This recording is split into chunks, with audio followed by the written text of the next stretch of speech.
Du kennst das, oder? Man will reden und sagt nichts.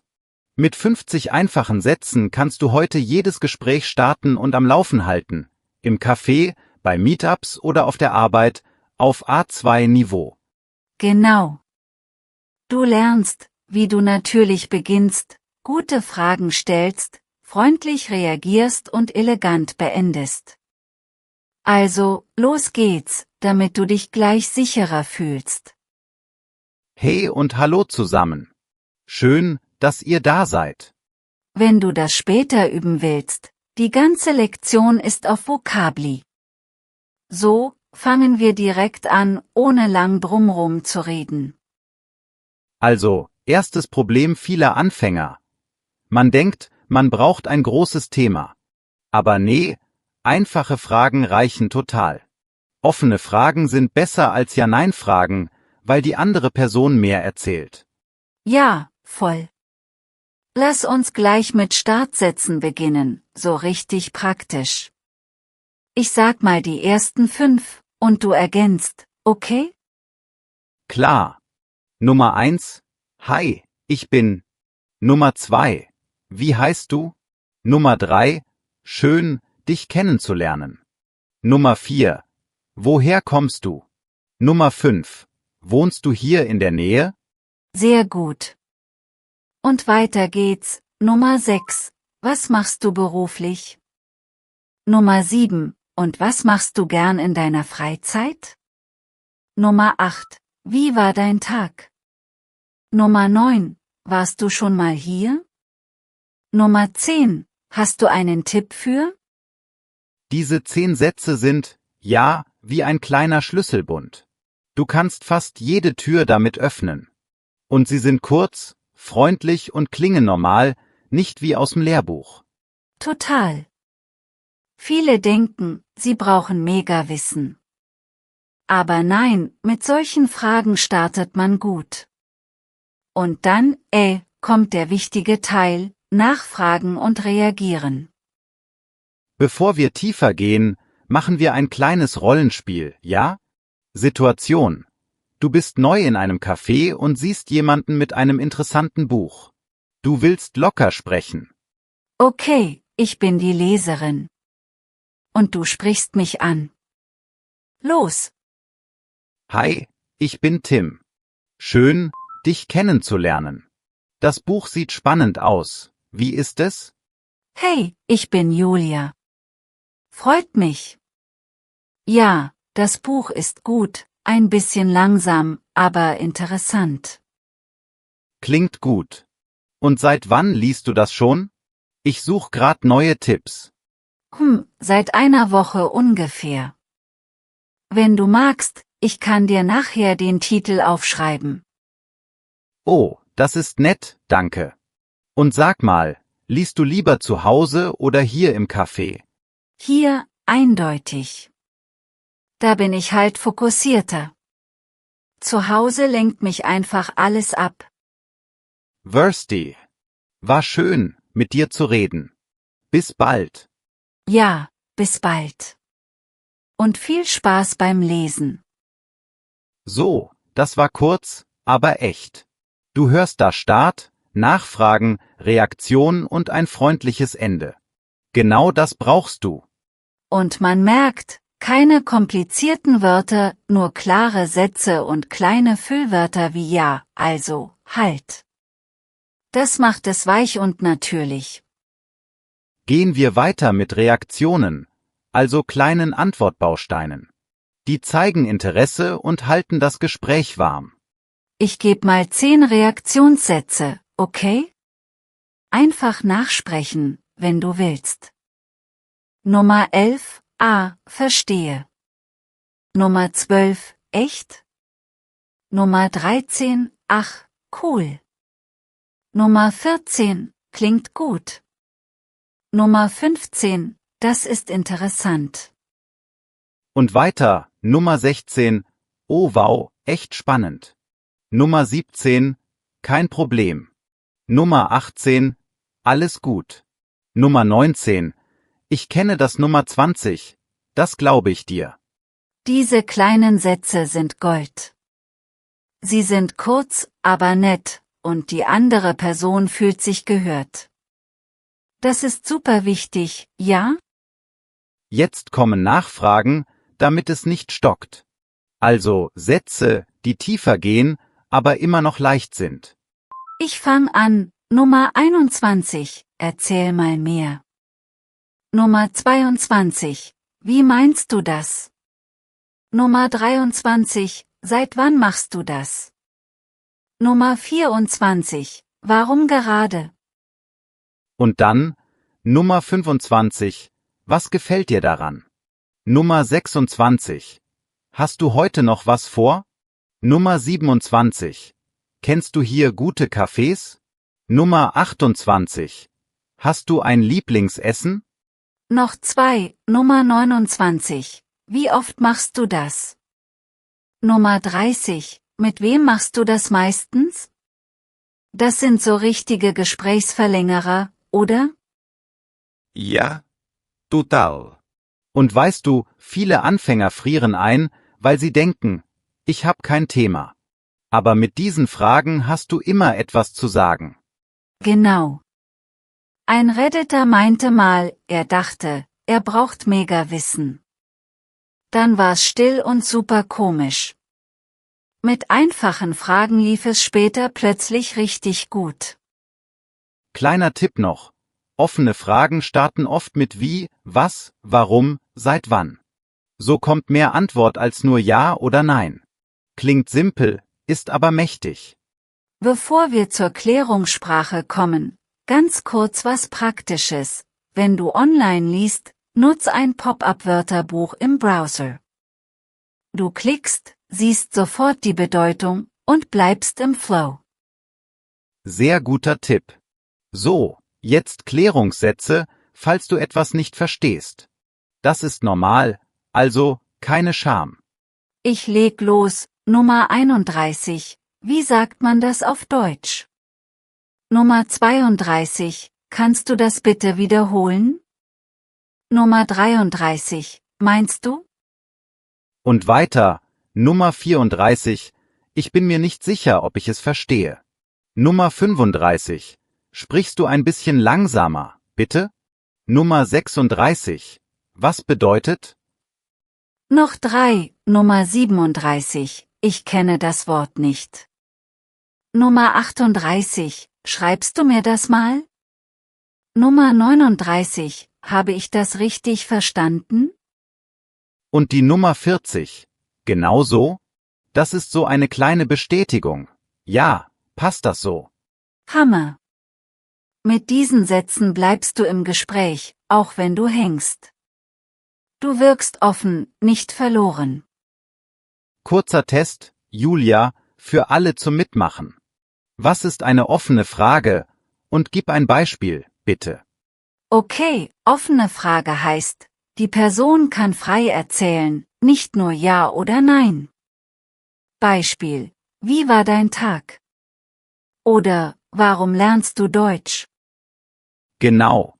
Und geschlossene Frage wäre zum Beispiel: Magst du Kaffee? Da kommt nur Ja oder Nein. Offene Fragen bringen mehr Gespräch. Cool, kurze Recap also. Wir haben Startsätze, Reaktionen, Nachfragen und Klärungssätze. Damit kommst du schon ziemlich weit. Jetzt noch Sätze für Meinung und ein nettes Ende, damit es rund ist. Das macht Gespräche freundlich und klar. Ich starte mit 4 Meinungssätzen. Nummer 41, ich finde das gut. Nummer 42, ich glaube, das passt. Nummer 43, für mich ist das neu. Nummer 44, ich bin nicht ganz sicher. Und noch 2 Vorschlagsätze, Nummer 45, vielleicht können wir das so machen. Nummer 46, ich hab da eine kleine Frage. Das klingt höflich und leicht. Höflich fragen ist echt wichtig, ja. Nummer 47, darf ich kurz fragen? Das öffnet Türen, ohne Druck. Klingt freundlich, nicht streng. Und jetzt 2 fürs Beenden mit Kontakt, Nummer 48. Wollen wir in Kontakt bleiben? Nummer 49. War schön, mit dir zu reden. Und die Runde Nummer 50. Bis bald. Kurz, positiv, offen für ein nächstes Gespräch. Perfekt. Damit hast du die 50 Sätze. Aber ja, wie benutzt man sie im echten Leben? Machen wir noch ein kurzes Rollenspiel, diesmal auf einem Metub. Okay, du siehst mich an einem Tisch mit Snacks, ich stehe da etwas unsicher. Du kommst dazu, und wir starten locker.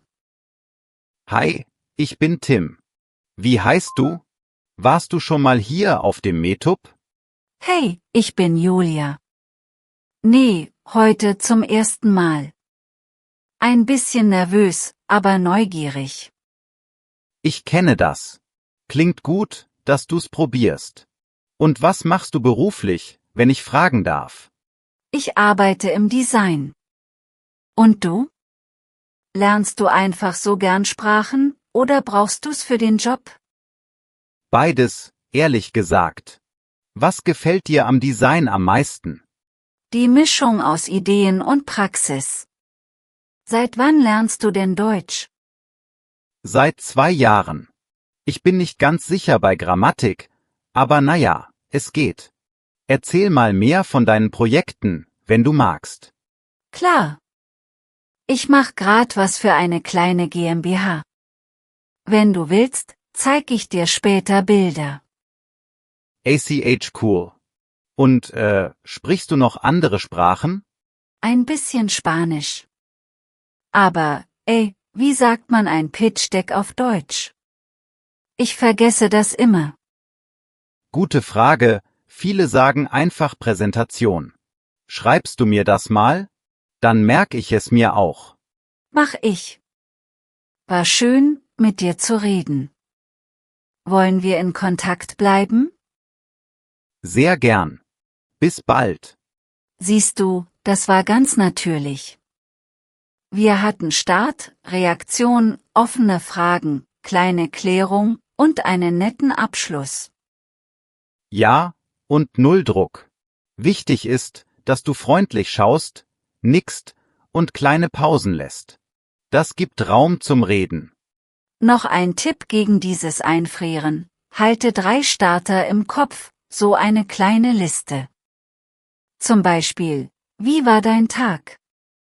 Was machst du gern in deiner Freizeit? Hast du einen Tipp für? Genau. Und wenn du merkst, die Antwort ist kurz, dann schnell nachlegen mit, erzähl mal mehr. Oder, wie meinst du das? So bleibt es im Fluss. Und vergiss nicht die Reaktionssätze. Ein einfaches Ach, cool oder das ist interessant macht gleich eine warme Stimmung. Klingt klein, wirkt aber groß. Viele machen auch den Fehler, nur zu nicken und nichts zu sagen. Das ist still und kann komisch wirken. Lieber kurz laut reagieren, verstehe oder echt. Dann fühlt es sich lebendig an. Manchmal ist man unsicher, ob man etwas richtig verstanden hat. Kein Stress. Sag einfach, habe ich das richtig verstanden? Oder, sprichst du ein bisschen langsamer, bitte? Ja, das ist nicht peinlich, das ist professionell. Du zeigst, dass du zuhörst. Und du lernst dabei direkt dazu. Noch was zum Ende vom Gespräch, nicht einfach weglaufen, das wirkt kalt. Sag lieber, war schön, mit dir zu reden. Bis bald. Oder, wollen wir in Kontakt bleiben? Genau, Abschlusssätze sind wie eine freundliche Tür. Du gehst raus, aber du lässt sie offen. Das ist super für Netzwerken und neue Freundschaften. Und hey, wenn du mal gar nicht weiter weißt, atme kurz und nutz einen sicheren Satz. Zum Beispiel, ich hab da eine kleine Frage. Oder, ich bin nicht ganz sicher. Das nimmt Druck raus. Stimmt. Und denk dran, Fehler sind normal. Lieber einfach reden, ja, etwas holprig, als gar nicht. Die meisten Leute helfen gern. Weißt du, Ich hatte mal eine Studentin, die dachte, sie braucht ein großes Thema, Politik und so. Dann saß sie still da. Mit offenen Fragen wie „Was machst du gern?" hatte sie plötzlich lange, nette Gespräche. Das ist so ein Aha-Moment. Und es passt zu dem Tipp aus der Community: Frag nach Erfahrungen und Hobbys. Leute sprechen gern über sich, und du lernst ganz nebenbei Vokabeln. Genau. Und wenn dir ein Wort fehlt, sei ehrlich, ich kenne das Wort nicht. Was bedeutet? Das wirkt mutig, nicht schwach. Magst du noch mal 3 Mini-Kombos geben, so fertige kleine Dialoge zum Mitnehmen? Klar. Mini-Kombo 1: Hi, ich bin, schön, dich kennenzulernen, wie war dein Tag? Ach, cool. Mini-Kombo 2: Warst du schon mal hier? Erzähl mal mehr. Ah, verstehe. Wollen wir in Kontakt bleiben? Mini-Kombo 3: Was machst du gern in deiner Freizeit? Seit wann?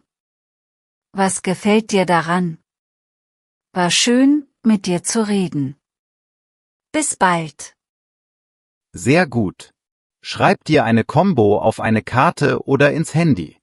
Üb das mal laut, auch allein, das hilft total. Und wenn du im Internet liest, mach's dir leicht. Mit einem Pop-up-Wörterbuch bleibst du im Satz und klickst nur kurz.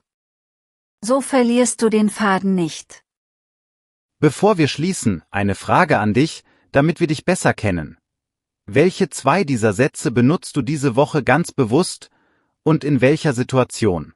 Schreib's uns gern später. Ich bin gespannt auf eure Ideen. Man lernt so viel aus echten Beispielen, auch aus kleinen Momenten im Alltag. Und wie versprochen, kurzer, warmer Hinweis zum Schluss. Die komplette, interaktive Lektion mit Transkript, Wortkarten und Übungen ist kostenlos auf Vocably. Link in der Beschreibung. Probier das in Ruhe aus, das passt perfekt zu dieser Folge. Bis zum nächsten Mal. Ja, gönn dir das, echt hilfreich und entspannt. Danke fürs Zuhören und bis bald.